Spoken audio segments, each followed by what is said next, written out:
Well, thank you all for coming, and I'm delighted to be back here. I've been here several times in its many incarnations, but never to hold what is, in a way, a kind of a seance. And you'll be hearing voices coming back from the beyond. And it is exciting. We've heard them, Harry and I have heard them so many times, but even so, it's a thrill. So first I'll tell you something about Calliope author readings and how it got started. We began this 50 years ago. We were living in Boston, and we were each at our first real jobs. Harry was working for the Boston Redevelopment Authority, and I was working for a magazine called The Writer. We were aware of the embryonic parts of the spoken word business. I don't know if any of you would remember. First Cadman and the spoken arts, some of you remember. And there was this famous recording of Dylan Thomas's A Child's Christmas in Wales. And we knew about all those. And we did this with a partner, Howard Kahn, who's gone now. We have been trying to figure out whatever made us think we could do this. But first of all, it was the audacity of youth. I don't think I would dare to do it now, to approach these writers. Of course, they weren't as famous then. They were mostly at the beginnings of their careers. But we thought of those other spoken records, and we knew that James Baldwin was coming to Boston to give a talk at MIT. So we went, and afterwards we asked him if he would consider doing this. I can't imagine we would do this, as I said, but we did. And he said, well, sure, why not? He'll be back in 2 weeks. So in those 2 weeks, we had to find an engineer and get the whole thing going. And we did. We found an excellent engineer, Steve Fassett, we lived on Beacon Hill. If any of you know Boston, that's a kind of a, there's the good side of the hill and the sort of shady side of the hill. And we lived, of course, on the shady side because we were very young and barely out of high school. And Steve Fassett lived in a beautiful townhouse on the good side of the hill. So we would take ourselves there every day after we got going. The readers recorded on the 3rd floor, which is a beautiful high-ceilinged room. It was sort of something like this, in this style, living room. And we sat, one of us sat upstairs with the reader, and the other two, Howard and Harry and I, the two of us, would sit down in this dark basement with Steve where he was taping everything. And of course there was a communication system. And we realized later on, Steve's wife was named Agatha. She was Hungarian. She's a character that you think she would be in a musical comedy. Isn't there a, oh, and in My Fair Lady when they say she's Hungarian. This woman on her own floor was, meanwhile, giving Hungarian lessons to Edmund Wilson. So that was just an extra little fillip that was going on. They didn't all come to Steve's house. With Malamud, William Styron, and Philip Roth, they asked us to go out to where they were. And we had a van, and we had an engineer who traveled, Peter Bartok, son of Bella Bartok. And all these writers were very, very welcoming, very kind to us. And they were young. They were in their, Philip Roth was barely 30. John Updike, who came to Boston, was barely 30. The others were maybe a little older. So it all worked out very well. The only thing was we had no money to put into it.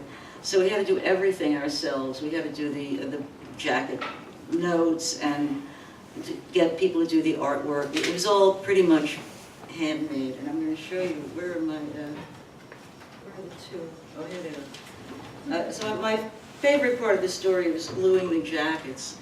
We made 15,000 jackets. Oh, we produced them on 7-inch records, which were usually used for pop music. There were 3 minutes on a side. There was side A and side B, you know, the good side and then the not so good side. But we thought we'd do 7-inch records, but long playing, which no one had ever done. So you could get about 9 minutes on a side.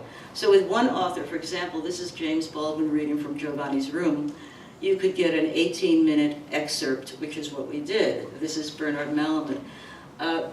So we had the jackets designed, of course, by friends, and we wrote everything. I'm not so happy about what I wrote, but it was 50 years ago. I've improved.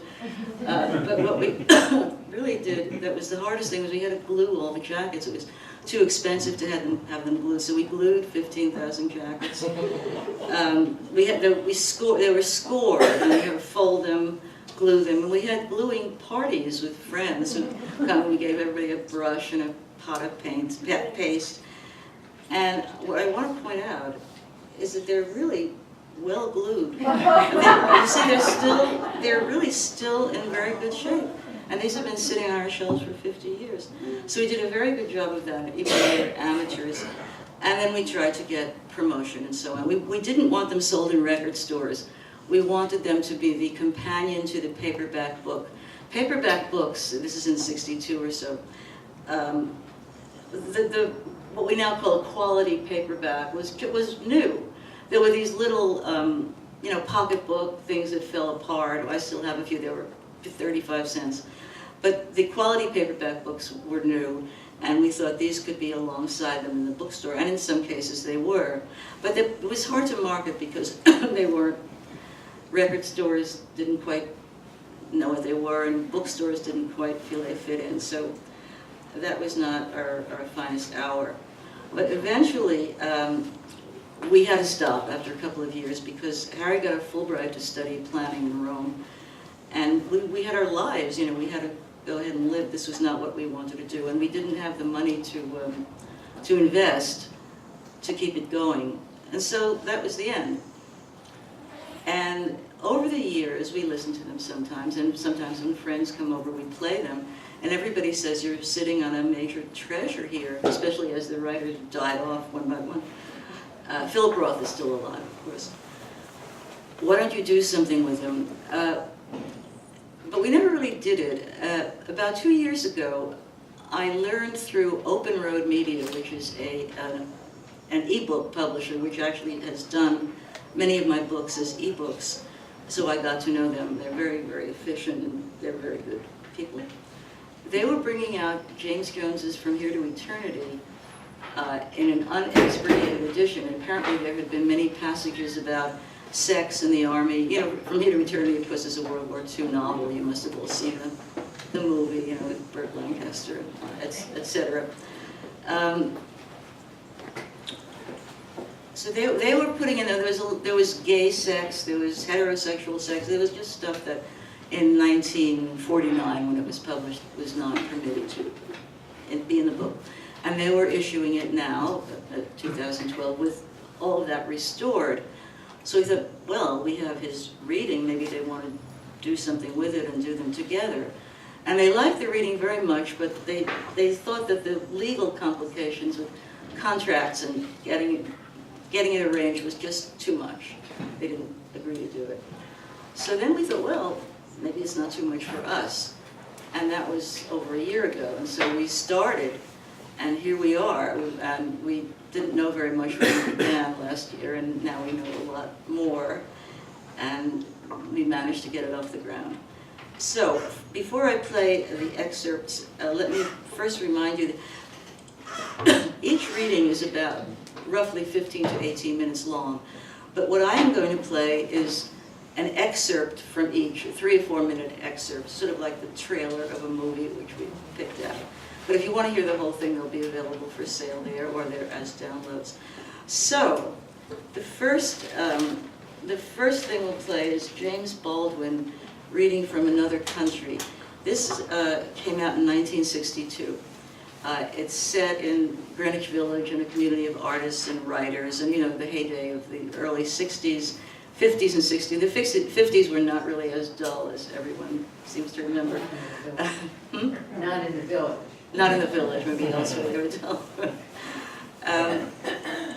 In the book, it's a mixed race novel. There are people of all races, all kinds of sexual orientations, and all this sounds like mild stuff today, but remember in 1962 it was not so easy to present a novel like that. But you don't need to know about the novel. One of the main characters is Rufus, and you'll be hearing about Rufus.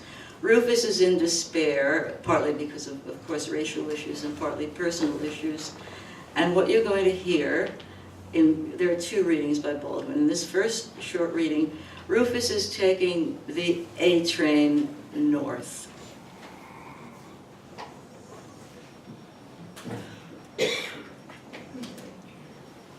This is the hardest part. Oh, I know. I just take it up to.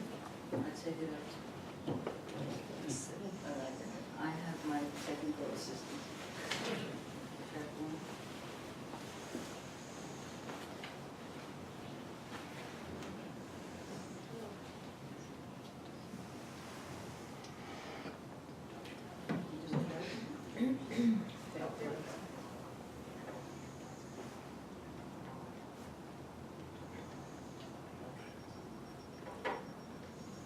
The train rushed into the blackness with a phallic abandon, into the blackness which opened to receive it, opened, the whole world shook with their coupling.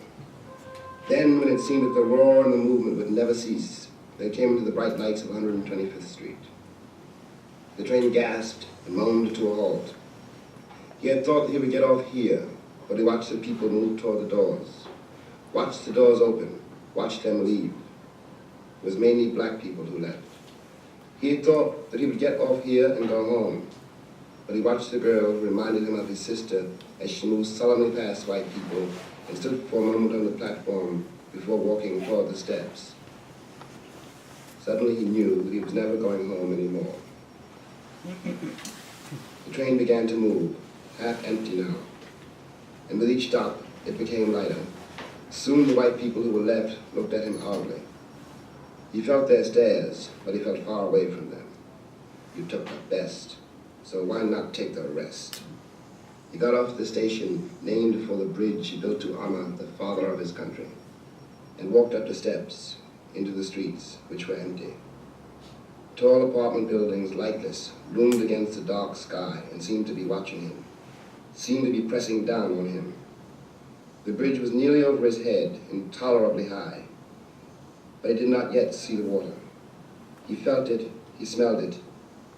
He thought how he had never before understood how an animal could smell water. But it was over there, past the highway, where he could see the speeding cars. Then he stood on the bridge, looking over, looking down.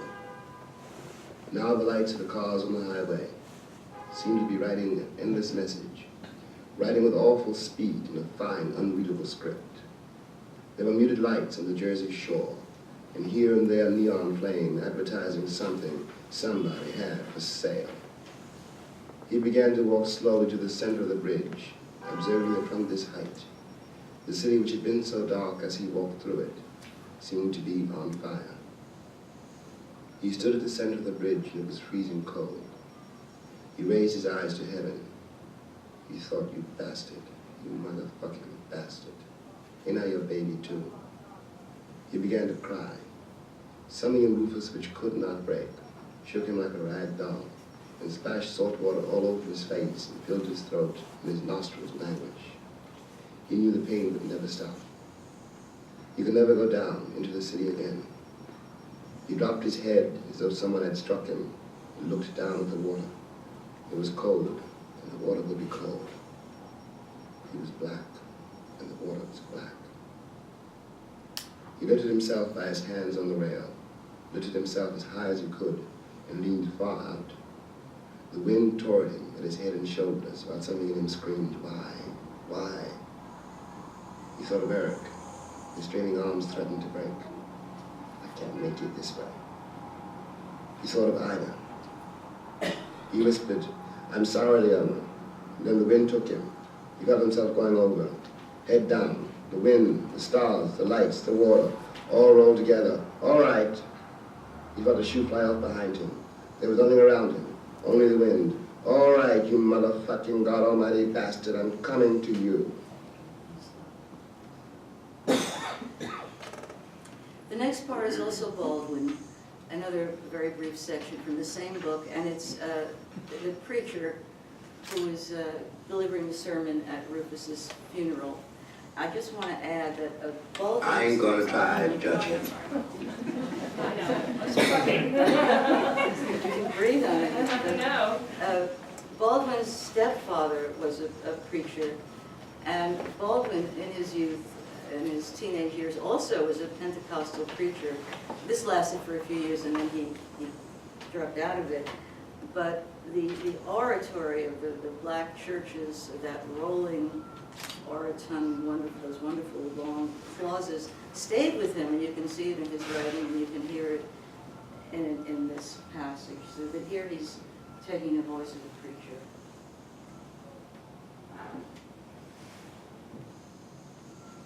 That ain't for us to do. That's not the first line. You know, a lot of people say Let's go back. that a man who takes his own life, I ain't gonna try to judge him. That's the first. That ain't for us to do. You know, a lot of people say that a man who takes his own life oughtn't to be buried in holy ground. I don't know nothing about that. All I know, God made every bit of ground I ever walked on, and everything God made is holy. And don't none of us know what goes on in the heart of someone. Don't many of us know what's going on in our own hearts, for the matter of that, and so can't none of us say why he did what he did. Ain't none of us been there, and so don't none of us know.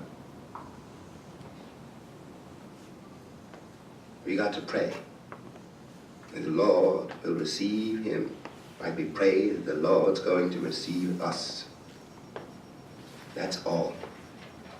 That's all. And I tell you something else. Don't none of you forget it. I know a lot of people that took their own lives. And they're walking up and down the streets today. And some of them is preaching the gospel. And some is sitting in the seats of the mighty. Now you remember that. If the world wasn't so full of dead folks, maybe those of us that's trying to live wouldn't have to suffer so bad. He walked up and down behind the altar, behind the bier.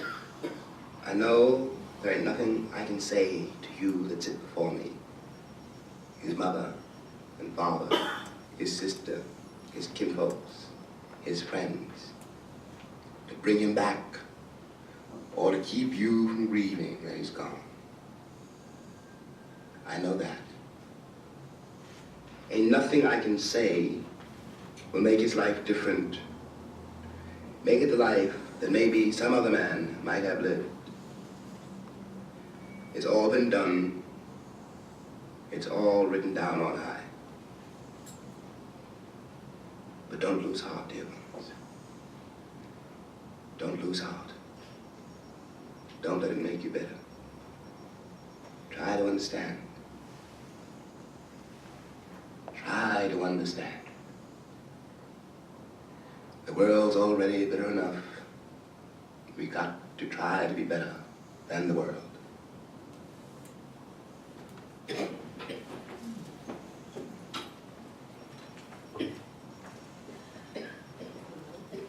The next reading is by William Styron, who at the time that we made this had not yet written the books that he became most well known for, which were Sophie's Choice and The Confessions of Nat Turner, and later on the book about depression, Darkness Visible, which the first two were very controversial.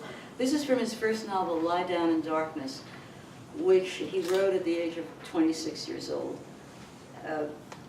He's a Southern novelist. He's from Virginia, and you can hear that in his voice. By the way, it was Baldwin who led us to Styron. After we made the Baldwin recording, he said, "Now why don't you ask my friend Bill Styron?" And Styron led us to the next and the next, and that's how it went, because they all knew each other, so a little cabal of male authors. Lie Down in Darkness is about a dysfunctional Southern family, very dysfunctional, and it's divided. The mother is close to the younger daughter, Maudie, who is disabled, very frail, and obviously will not live long. She sounds I don't know, 12 or 13 in this passage, I think, to me. And the father is close to the family beauty, the older daughter, Peyton, who eventually commits suicide. So terrible things happen. However, this passage is one that stands on its own. The context is on the, I was going to say plantation because it feels like that, on the farm. They're a workman building, and the little Maudie and the cook have gotten in the habit of bringing them buckets of water every day in the middle of the day. And they stay a long time, and Maudie is obviously fascinated by something about these men. And one day, the mother, Helen, wants to see what it is that she finds so interesting when she goes off with the cook. So she kind of follows them and watches, and it's just a little magical scene. Okay, so 3.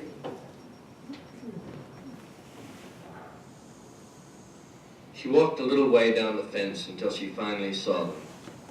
Then she stood behind a tree watching. He was doing tricks for her. He stood on the other side of the fence, a short, ugly little man with a puny, pockmarked face and black, raked-back hair fluttering violently in the wind. His arms were raised above his head, skinny and straight and motionless, like a man supplicating heaven and the sky. He made no sound. He didn't smile, only his fingers moved. Swiftly they clenched and unclenched. Gay blue balls appeared in his palms, seemed to dance there for a moment, and just as quickly disappeared. Helen held her breath. Rain had begun to fall. She watched Maudie and saw her laugh and clap her hands and saw her suddenly reach up and grope at the air as if she were trying to recover those vanishing balls. He let his arms fall then and stood looking at Maudie with his sunken eyes sad and mysterious, his cheeks bulging like a rabbit's. Maudie laughed and cheered.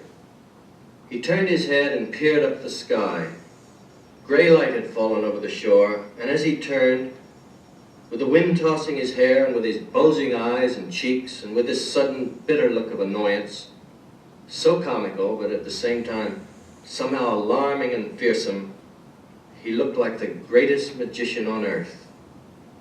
Maudie cried out something. He turned. Again, she cried. Then, one by one, the balls popped from his mouth with a little click and tumbled away along the fence. And it happened then. He did one more trick. He picked up the balls, scrabbling along beneath the fence. His red silk shirt tail had come out, and it flapped wildly behind him as he hopped around like a chipmunk, picking up the balls. Then he turned and came toward Maudie. Up went the balls again. Each vanished as he caught it. His hands were empty. They stood there looking at each other, and again there seemed to be something sad and mysterious in his gaze. He was like the old magician, old artificer from another country, and his eyes were black and tender. It was as if he had many secrets and somehow knew everything there was to know, not just those dancing balls, but the earth and sky, leaves and wind and falling rain. He knew their sorcery, knew their mysteries, and he knew the secret heart of this girl he'd never even spoken to.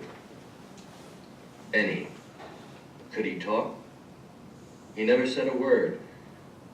There was something in him that understood love and death, entwined forever, and the hollow space of mindlessness. He gazed at Maudie and didn't smile, only reached out his hand and made a ball come out of her ear, another from her hair. Maudie knew, maybe. No, she must have known. There was that silent, sad, mysterious communion. God alone knew how she foretold the coming end.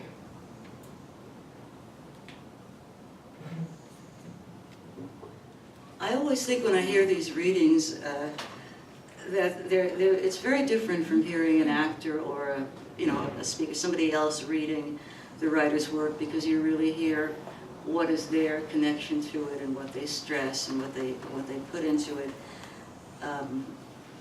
And well, when the writers read all the time, they read here, you know, many of us here have read here too, and these, you know, writers stumble and make mistakes as they read. To get a reading like these, it takes hours. Sometimes we would stay for, you know, 4 or 6 hours to get 15 perfect minutes. Then, of course, they had to be edited, you know, you cut out parts. But they worked very hard, these writers, to do it. It was very generous of them. The next one is James Jones reading a passage from Here to Eternity. Jones enlisted in, and this was, From Here to Eternity was published in '51. I said 49 before, but I was wrong.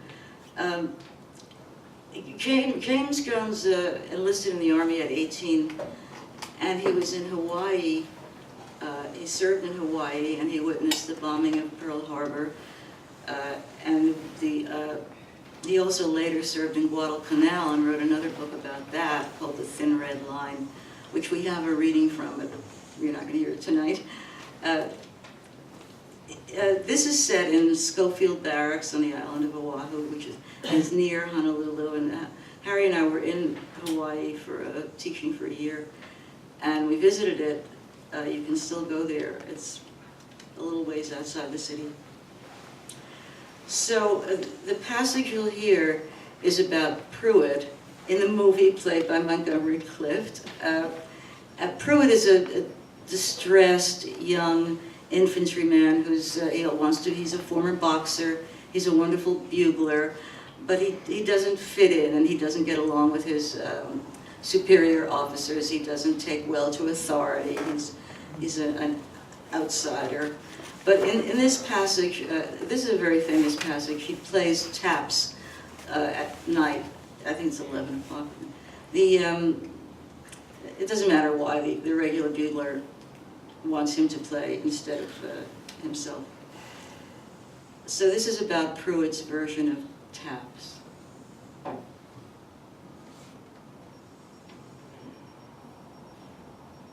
There was no placid, regimented tempo to this taps. The notes rose high in the air and hung above the quadrangle. They vibrated there, caressingly, filled with an infinite sadness, an endless patience, a pointless pride. The requiem and epitaph of the common soldier, who smelled like a common soldier, as a woman once had told him. They hovered like halos over the heads of the sleeping men in the darkened barracks, turning all grossness to the beauty that is the beauty of sympathy and understanding. Here we are, they said. You made us. Now see us. Don't close your eyes and shudder at it. This beauty and this sorrow of things as they are. This is the true song, the song of the ruck, not of battle heroes. The song of the stockade prisoners, itchily stinking, sweating under coats of gray rock dust. The song of the mucky KPs, of the men without women who collect the bloody menstrual rags of the officers' wives, who come to scour the officers' club after the parties are over. This is the song of the scum, the aqua velva drinkers, the shameless ones who greedily drain the half-filled glasses, some of them lipstick smeared, that the partiers can afford to leave unfinished. This is a song of the men who have no place, played by a man who has never had a place, and can therefore play it. Listen to it. You know this song, remember? This is the song you close your ears to every night so you can sleep. This is the song you drink 5 martinis every evening not to hear. This is the song of the great loneliness that creeps in like the desert wind and dehydrates the soul. This is the song you'll listen to on the day you die. When you lay there in the bed and sweat it out, and know that all the doctors and nurses and weeping friends don't mean a thing and can't help you any. Can't save you one small bitter taste of it, because you are the one that's dying and not them.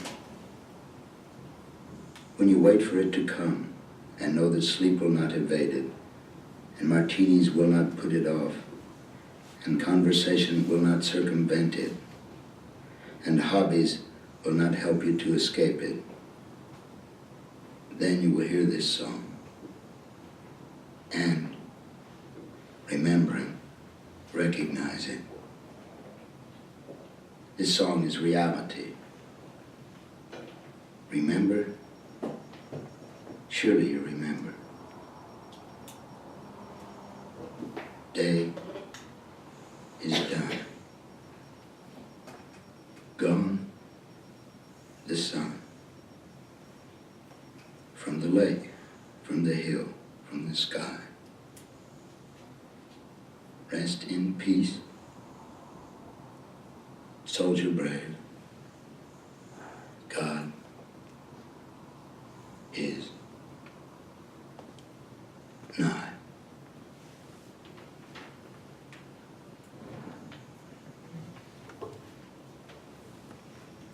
Well, maybe you're ready for a complete change of pace. This one is quite different. This is Philip Roth reading from Letting Go, published in '62. It was his second book. You know, he achieved a certain amount of fame or notoriety, however you see it, with his first Goodbye Columbus, a collection of stories, a very, very good collection, but it offended some rabbis. And he was always in conflict with the Jewish establishment. That was before they even knew about, before Portnoy's complaint existed. So I mean, you probably all know about Roth. He's interviewed constantly and many, many books. Anyway, we went to Roth's house in Princeton with our engineer in our van, and he was very, very gracious and, you know, gave us food and so on. And when the time came to read, we always agreed with the writers. I mean, we would choose a passage and ask them if that was agreeable to them, and most of the time it was, or sometimes we would adjust it a little bit. So he had a passage all picked out, but when he opened his mouth, we had no idea that he was going to do this as a comic performance, playing all the voices, which he did. I mean, he really was an actor. In fact, John Ciardi, who was a very well-known critic, who's gone now, but some of you may remember him, he said if he weren't so good a writer, we would have to conscript him for the stage.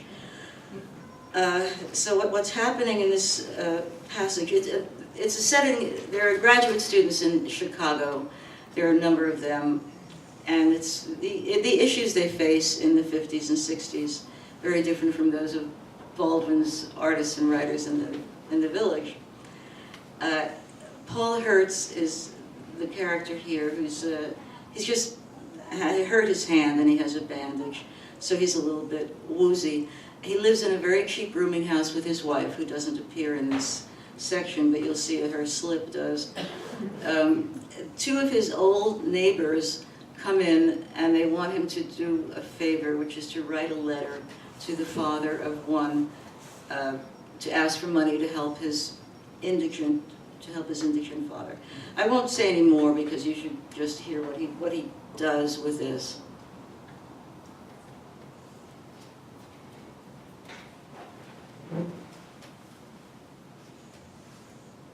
Well, let's pull ourselves up here, he said. Congo, take off your coat. No wonder you cough up phlegm left and right. I cough up phlegm because that Nazi hands out heat in a teaspoon. My chest kills me night and day. Then move. This room is our gem, was empty a whole month. I told you, move in, Congo. I was thinking, it's a $10 place. I don't have to live fancy. Next door is $7.50. He was thinking all right. Now these lovely people moved in, and you still live by that son of a bitch. Livy turned and almost bowed to Paul. Sugar? Still groggy, with the feeling that he had mislaid something, that he was in fact the thing mislaid, Paul said, "Yes, please." "I take plain," Korngold said. Levy said, "I know how you take." "Lemon sticks in my heart," explained Korngold. They each pulled a chair up to the table. It was too late to remove a slip of Livy's that was draped on the back of Levy's chair. Levy sank heavily down onto the white silky cloth. Korngold, in the meantime, was lifting his cup to his mouth. 3 sips, and his shirt front and chin were soaked. Levy said, "Mr. Hertz, Korngold would like a word with you." "It's a long story," Korngold said slowly. "It involves a lot of son of a bitches, a lot of crooks and bastards. But let me finish my take." "He had a wife," said Levy, "was nobody's business." "Only half of it," Korngold murmured. "A son. Tell him about my son." "And the son to boot." Levy caught a glimpse of the slip over his shoulder. "And," said Korngold, swallowing hard, "a daughter-in-law. A bastard like that you shouldn't leave out." 3 such people picking at one man's insides," Levy said. "The son is on the inside with a Nike missile, coining it, we understand, lives like a pagan, everything fancy. And Korngold freezes by that heiny son of a bitch, counting pennies. And the son has got houses, we understand, all over Florida, plus a daughter in Smith College. Europe he's been to twice." "Europe twice," Levy repeated. "I'm coming to Europe under waist." He opened and closed his palms. "Korngold's life has been ruined by the serpent's tongue. This appreciation from all sides. And 70 years, this man, in January." Said Korngold, "and it's worse than that. Even going to the toilet is a terrible production." "Korngold's plan is a letter." "2 letters," said Korngold softly, "isn't the plan. A letter first to the son," said Levy, very businesslike. "What kind of son are you?" and so forth. "Maybe a photograph," Korngold said, his empty cup in his gaunt hand rattling in the saucer. "Let him see my condition," he said, a little proudly. Levy considered the suggestion for hardly a moment. "That depends," he said, "with a sharp note, you know." "Then the other letter," Korngold reminded him, touching Levy's sleeve. "Then a letter to the Senate. What kind of man is this who we put secrets in his hands, should guide and steer our country, and has no respect for his father?" "Let them do an investigation," said Korngold. "He thinks he's such a foolproof big shot." "Give him the works where it hurts," Levy said, and rose halfway out of the chair, his hand on Levy's slip. "But the second letter, we don't send right off now. Give him a chance to make an offer. He don't deserve it. Korngold, turn the other cheek to the son of a bitch."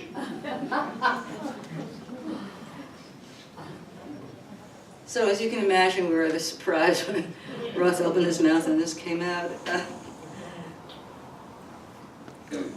The next one is Nelson Algren from The Man with the Golden Arm. This is the one that's 1949.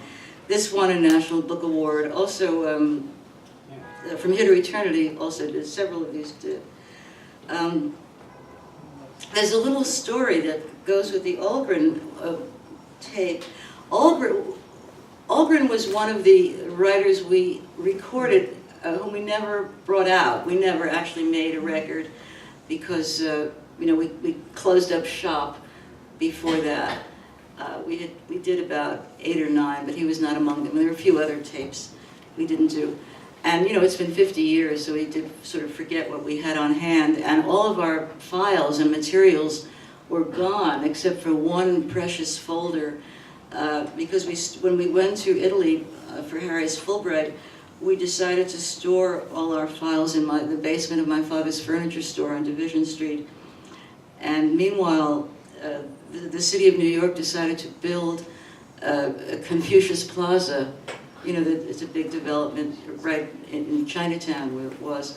And they, on the site of my father's furniture store, and he being the way he was, he held out as long as he could against the government. He was a lawyer. and he wouldn't let them have his store, but in the end, as these things go, they took the store, and I think he just forgot that our files were down in the basement. So under Confucius Plaza, is are all our old documents and so on. But fortunately, we found in a closet now, in our current apartment, these big reels of tape, about a foot in diameter, that said Nelson Algren, and we really sort of didn't know what they were. So we took them to, and you can't play, the tape itself is about 3/4 of an inch in width. We took them to WKCR at Columbia, where they had equipment that could play these tapes, and they let us use it, just to see what are they, what's here. And it was Nelson Algren reading from The Man with the Golden Arm.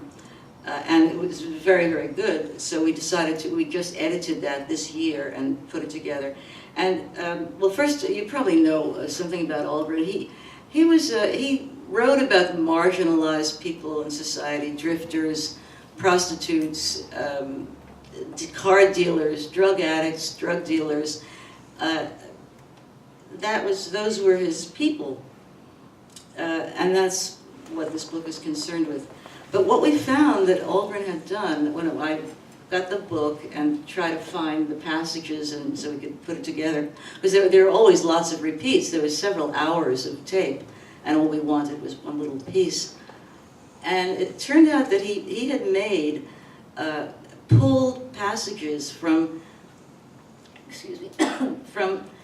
not from different sections of the novel, but say of maybe a 20-page section, and he pulled together passages and lined them up to make what would be a coherent whole.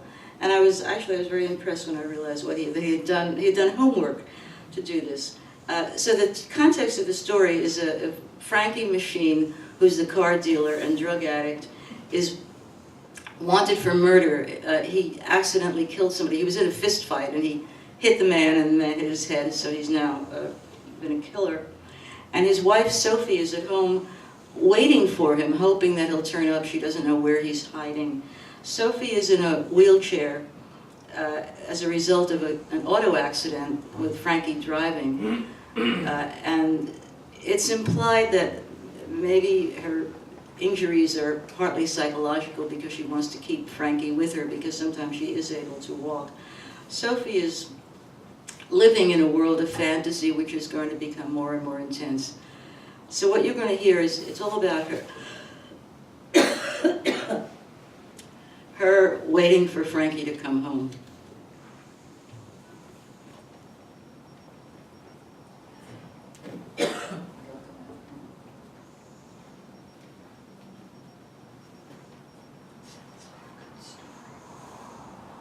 This was the evening of the night that no one came at all, and she'd wanted the moon to move.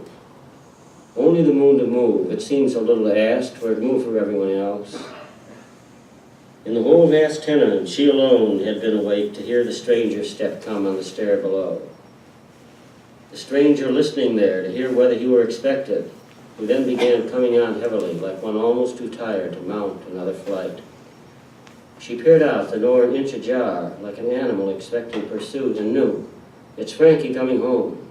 To make it all up to her for leaving like that without even saying goodbye, without even telling her what it was for that the wagon men had wanted him, without even telling her it was all a lie about him and that public hide, without giving her so much as a word to fight with when the neighbors said things behind her back. It would serve him right if she told him now, you brought it on yourself, it's every bit your fault. But by the way he came on, so heavily with every step, she could see how sorry he really was. He was sorry at last. Truly, truly sorry. And he'd come back to make it all up to her now. To make it all up and have something to eat, and a place to sleep, and a place to hide. So what was the difference whether he'd slept with this one or that? Or whether he'd hit some bum in the head sometime or other? The main thing, he was coming back. He was sorry. He loved her after all. She heard the struggler below lean for breath hard against the rickety rail. She hoped he just wasn't drunk again. If he was, she'd have to get him sober right away. She'd have to work fast and be ever so still, for he'd be so tired, so hungry and sick and broke, and everyone against him. He would need her so badly, and she whispered through the door, all the way down the stairwell, "Hurry, honey," as loudly as she dared. Then that same old fool down the hall, who by rights should have been in bed for hours, began the same old record on the same dreary old Vic. "It all seems wrong somehow." The struggler heard. She heard him turn. He thought there was a party going on, and had best not take such a chance after all. The door closed, though the record went on. "That you're nobody's baby now." When it stopped, she realized he must be going around the block. He was going to use the fire escape and fool them all. She would have to have the fire escape door open for him. And then down the hall he'd come softly. No one would hear his step at all. And no one would know where Frankie was so safely hiding. No one would know. She would feed him and bathe him and make him sleep and take care the passers-by didn't waken him. But the moon seemed too bright. Past all the blind doors to the rust-colored escape window that only long disuse had fastened. She got the shoehorn between the door and the sash, and it came wide with a tiny flaking of rust onto the blanket across her knees. She had to stand up now to let him know it was safe to come up from the alley. Yet heard no steps on the iron stairs, and no feet feeling for rusted rungs, nor no low whistle in the winter night to tell her he was coming at last to her now. There was nobody there at all.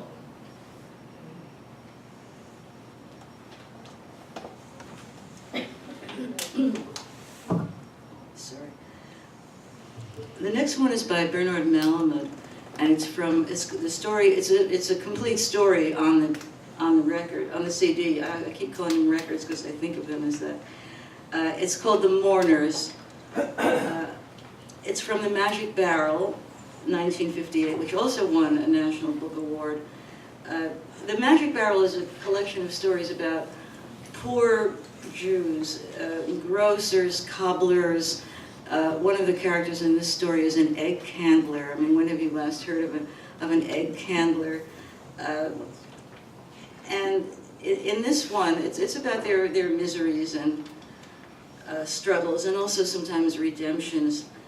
In the story you'll hear, and especially in the passage from it, the landlord of a very cheap tenement, Gruber, his name is, and his super, have kind of ganged up on one of the tenants named Kessler, the egg candler, and they want him to get out of the apartment.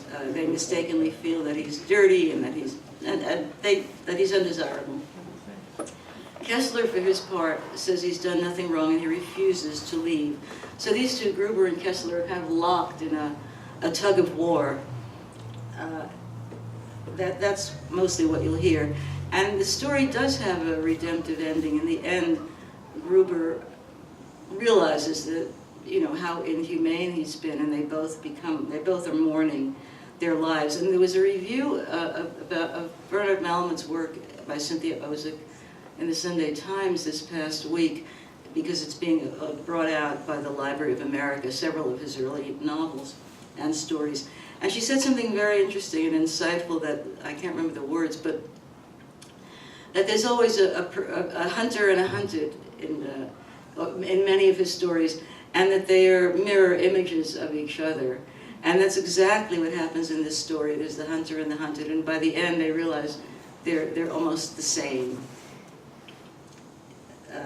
Okay.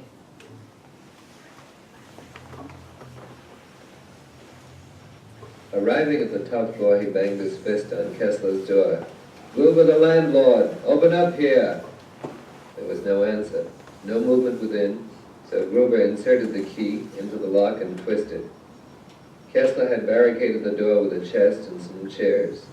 Gruber had to put his shoulders to the door and shove before he could step into the hallway of the badly lit 2.5-room flat. The old man, his face drained of blood, was standing in the kitchen doorway. "I warned you to scram out of here," Gruber said loudly. "Move out or I'll telephone the city marshal." "Mr. Gruber," began Kessler, "don't bother me with your lousy excuses. Just beat it." He gazed around. "It looks like a junk shop and it smells like a toilet. It'll take me a month to clean up here. This smell is only cabbage that I am cooking for my supper. Wait, I'll open the window and it'll go away." "When you go away, it'll go away." Gruber took out his bulky wallet, counted out $12, added 50 cents, and plunked the money on top of the chest. "You got 2 more weeks till the 15th, then you gotta be out or I'll get a dispossess. Don't talk back talk. Get out of here and go somewhere that they don't know you and maybe you'll get a place." "No, Mr. Gruber," Kessler cried passionately. "I didn't do nothing and I will stay here." "Don't monkey with my blood pressure," said Gruber. "If you're not out by the 15th, I will personally throw you on your bony ass." Then he left and walked heavily down the stairs. The 15th came and Ignace found the 1250 in his letterbox. He telephoned Gruber and told him. "I'll get a dispossessed," Gruber shouted. He instructed the janitor to write out a note saying to Kessler that his money was refused and to stick it under his door. This Ignace did. Kessler returned the money to the letterbox, but again Ignace wrote a note and slipped it with the money under the old man's door. After another day, Kessler received a copy of his eviction notice. It said to appear in court on Friday at 10 a.m. to show cause why he should not be evicted for continued neglect and destruction of rental property. The official notice filled Kessler with great fright because he had never in his life been to court. He did not appear on the day he had been ordered to. That same afternoon, the marshal appeared with 2 brawny assistants. Ignace opened Kessler's lock for them, and as they pushed their way into the flat, the janitor hastily ran down the stairs to hide in the cellar. Despite Kessler's wailing and carrying on, the 2 assistants methodically removed his meager furniture and set it out on the sidewalk. After that, they got Kessler out, though they had to break open the bathroom door because the old man had locked himself in there. He shouted, struggled, pleaded with his neighbors to help him, but they looked on in a silent group outside the door. The 2 assistants holding the old man tightly by the arms and skinny legs carried him kicking and moaning down the stairs. They sat him in the street on a chair amid his junk. Upstairs, the marshal bolted the door with a lock Ignace had supplied, signed a paper which he handed to the janitor's wife, and then drove off in an automobile with his assistants. Kessler sat on a split chair on the sidewalk. It was raining, and the rain soon turned to sleet, but he still sat there. People passing by skirted the pile of his belongings. They stared at Kessler, and he stared at nothing. He wore no hat or coat, and the snow fell on him, making him look like a piece of his dispossessed goods.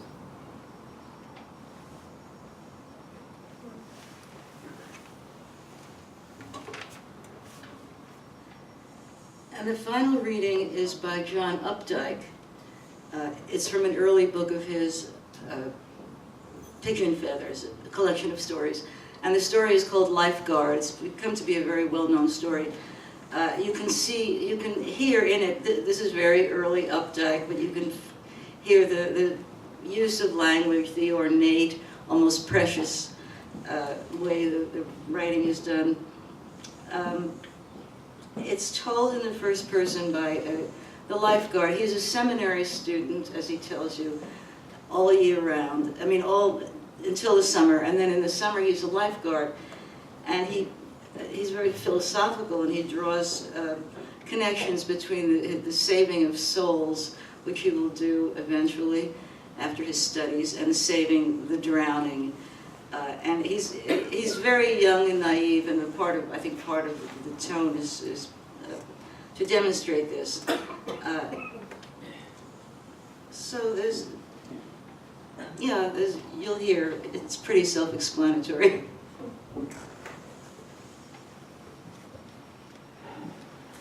Beyond doubt, I am a splendid fellow.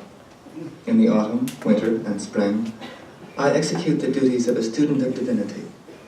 In the summer, I disguise myself in my skin and become a lifeguard. My slightly narrow and gingerly hirsute, but not necessarily unmanly, chest becomes brown. My smooth back turns the color of caramel, which, in conjunction with the whipped cream of my white pith helmet, gives me, some of my teenage satellites assure me, a delightfully edible appearance. My legs, which I myself can study, cocked as they are before me while I repose on my elevated wooden throne, are dyed a lusterless maple walnut that accentuates their articulate strength. Correspondingly, the hairs of my body are bleached blonde, so that my legs have the pointed elegance of, within the flower, umber anthers dusted with pollen. For 9 months of the year, I pace my pale hands and burning eyes through immense pages of biblical text barnacled with fudging commentary, through multi-volumed apologetics couched in a falsely friendly Victorian voice and bound in subtly abrasive boards of finely ridged, prefaded red, through handbooks of liturgy and histories of dogma, through the bewildering duplicities of Tillich's divine politicking, through the suave table talk of Father Darcy, Etienne Gilson, Jacques Maritain, and other such moderns mistakenly put at their ease by the exquisite antique furniture and overstuffed larder of the hospitable St. Thomas, through the terrifying attempts of Kierkegaard, Gurdjieff, and Barth to scourge God into being. Then, for the remaining quarter of the solar revolution, I rest my eyes on a sheet of brilliant sand printed with the runes of naked human bodies, that there is no discrepancy between my studies, that the texts of the flesh complement those of the mind, is the easy burden of my sermon. On the backrest of my lifeguard's chair is painted a cross, true, a red cross, signifying bandages, splints, spirits of ammonia, and sunburn unguents. Nevertheless, it comforts me. Each morning as I mount into my chair, my athletic and youthfully fuzzy toes expertly gripping the slats that make a ladder, it is as if I am climbing into an immense, rigid, loosely fitting vestment. Again, in each of my rows, I sit, attentively perched, on the edge of an immensity.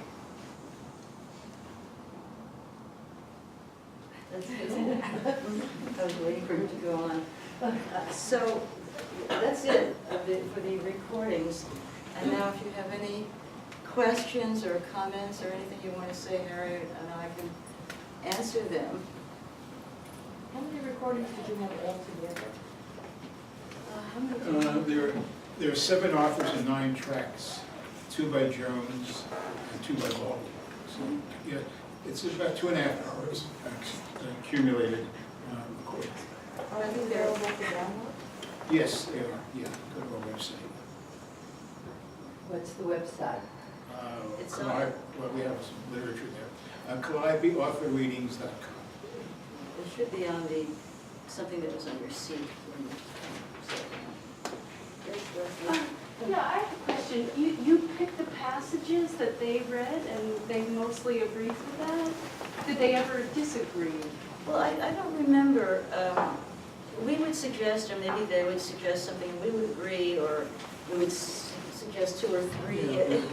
There was never a lot of trouble about it. Yeah, we usually would suggest 2 or 3, and they never said no. It's just a question of which of the 2 or 3. Yeah, that we agreed pretty closely, and there was never any disagreement as to I don't want to read that or something. Yeah, they were pretty carefully selected, and I think they're representative to a large degree of their writing, each of their styles and voices. To me, their own voices are just so great. You hear Styron's southern accent, Baldwin from Harlem, Jones is rough Midwestern. I mean, just their voices themselves are really pretty combined.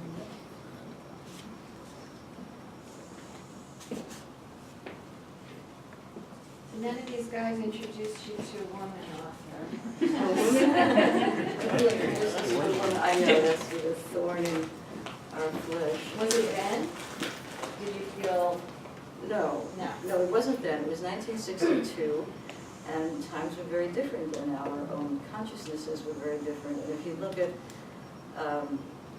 what books were read or look at what books were reviewed, you'd be very surprised. It was even now there are gross inequities in what books are reviewed and who's reviewing them, but the books by women did not attain the same popularity. And we also did try to go on. We wanted Carson McCullers and we wanted Marianne Moore. But yes, we both are very aware of the oddness of bringing this out in, what was this year, 2014, with all men. Yeah, but it's sort of partly our lack of foresight and partly the sociological conditions, the social conditions. So it should read Great American Male Authors. Definitely. Yes. If we continue, the first thing we're going to do is get women. Are you planning to continue? We can, yeah. The archival material that's already been done, maybe record some new stuff too. We're looking into that. Yes. I read an interesting thing about a recording that Tennessee Williams made of the Glass Menagerie. And the author said that the Amanda that Lorette Taylor did on the stage was not the Amanda that you hear in Tennessee Williams' recording. Really? Yeah. Yes. Well, I guess each actor makes it over, you know, the way he or she feels it. But you do, when an author reads her own work, you hear things you don't hear otherwise, especially for me, especially in the James Jones. You know, the emotion that he puts into that is extraordinary. An actor can certainly put emotion into it, but somehow this is so genuine. He was practically crying during this reading, really almost weeping. I think perhaps in Lorette Taylor's case, it was her charm that was added. Well, do you know what the Tennessee Williams concept of her was like? I haven't heard the recording. I have studied the play, and I'm eager to. It's probably more negative. She was his wife. Yes. Do you know if there are any other recordings of that or another era? Anyone produced in any form? I was particularly thought of that when we were talking about women writers, and I was thinking Dora Welton. Yeah, that she was another one we thought of. I don't know. I don't know if any exist. We got a lot of mail.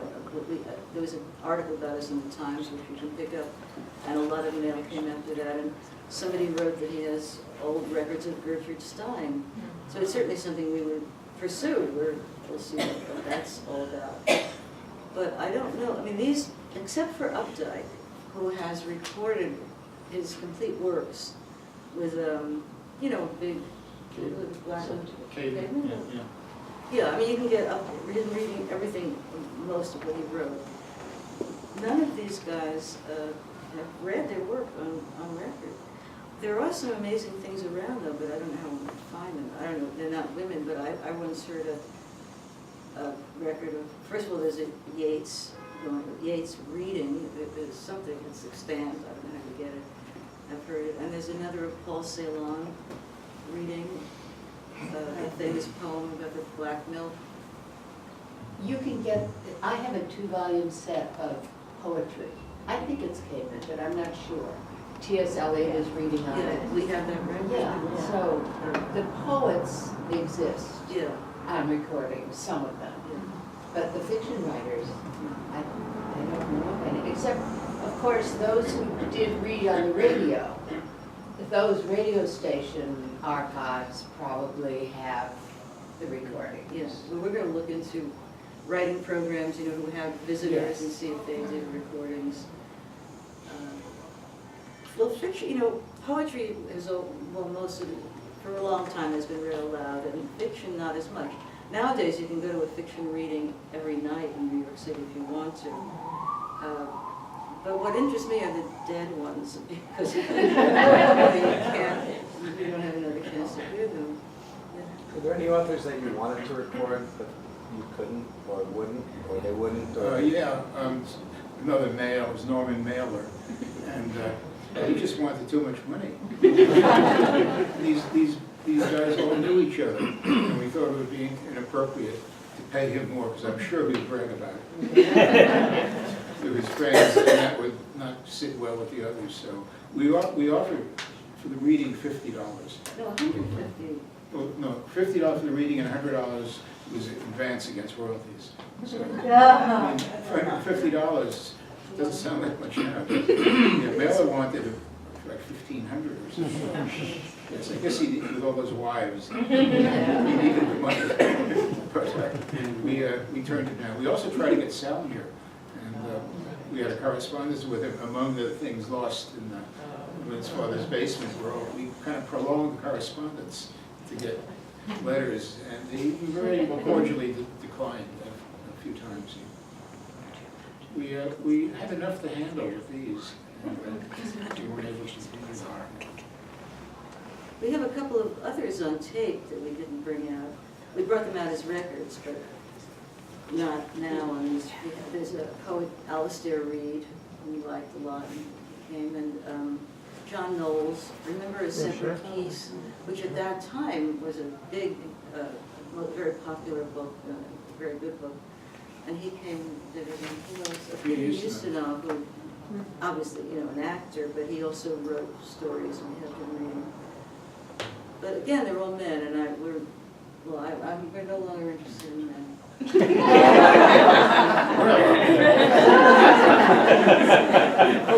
I really feel guilty about it.